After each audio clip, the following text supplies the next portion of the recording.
Not a fan of that transparent, glass-like icon look in iOS 26? Don't worry. In this video, I'll show you how to disable the liquid glass effect on your iPhone and restore your icons to a clear, standard appearance. I'll also show you another useful option that can improve icon visibility and contrast. Let's get started. First, open the Settings app on your phone.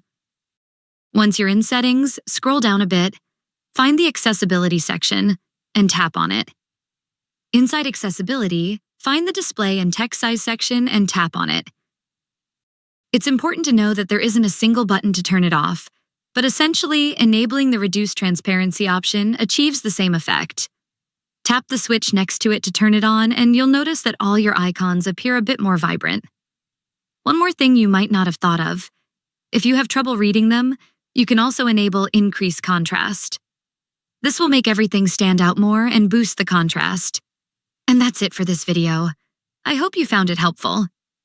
If you did, leave a like, share the video, and subscribe to my channel.